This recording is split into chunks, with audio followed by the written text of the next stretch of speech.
The scream cut through the diner like shattered glass. It wasn't loud, but it was desperate, thin, and full of fear. A small voice, trembling with belief rather than strength, said the words that would change everything. "Daddy, please help her." For a single frozen moment, time seemed to stop. Plates hovered midair. Conversations died on tongues. And one exhausted father sitting in a cracked vinyl booth felt his entire world snap into focus. He wasn't a hero. Wasn't trained for violence, wasn't looking for trouble.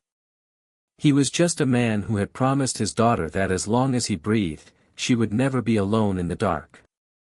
Before the story pulls you deeper, if you believe in kindness, second chances, and ordinary people doing extraordinary things, please take a moment to like this video, share it with someone who needs hope, and subscribe to Kind Soul Stories. Also, tell us in the comments where you're watching from. Your support helps stories like this reach hearts that need them. Marcus Hale had learned to survive quietly. Since his wife passed 3 years earlier, life had become a narrow road of double shifts, packed lunches, unpaid bills, and silent prayers whispered over a sleeping child.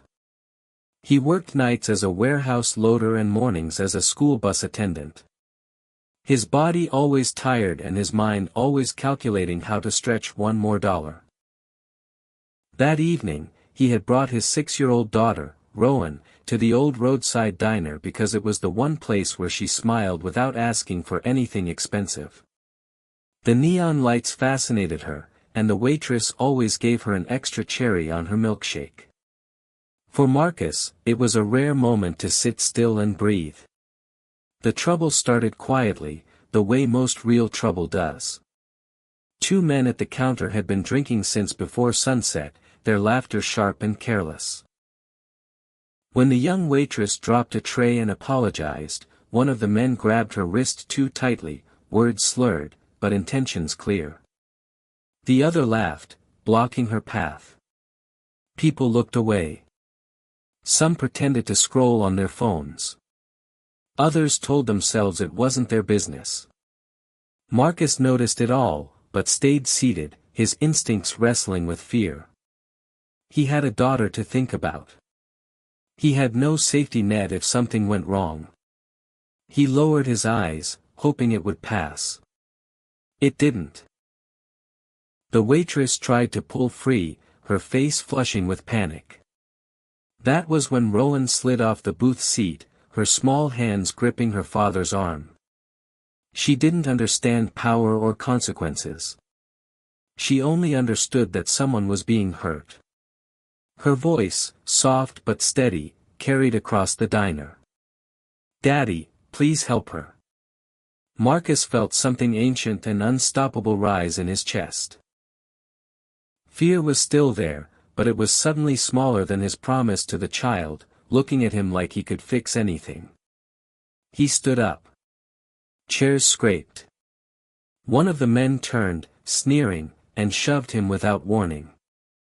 Marcus stumbled, but didn't fall. The second shove came harder, followed by laughter. What happened next wasn't graceful or cinematic.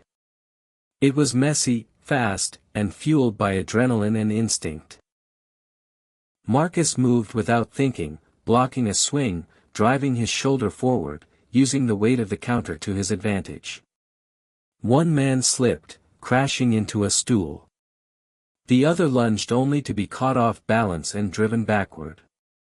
Within seconds, both men were down, shocked more than injured, the room echoing with gasps instead of music. Marcus didn't feel victorious. He felt terrified.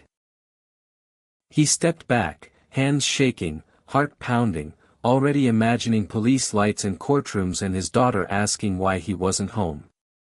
The manager called the authorities. The waitress cried quietly in the corner. Rowan stood frozen, eyes wide, not scared, but confused. When officers arrived, witnesses spoke up, finally finding their voices. Security footage confirmed what happened. Marcus was allowed to leave with a warning and a weight heavier than before, pressing on his chest. The night after was sleepless. Marcus replayed every second, wondering if he had ruined the fragile life he'd built. The next morning, he sent Rowan to school with an extra, long hug and went to work expecting the worst. Instead, by noon, his supervisor called him to the office, face unreadable. Waiting inside was a man in a tailored suit, calm, composed, and entirely out of place among forklifts and concrete floors. The man introduced himself as Adrian Cross, the chief executive officer of a regional hospitality group that owned the diner.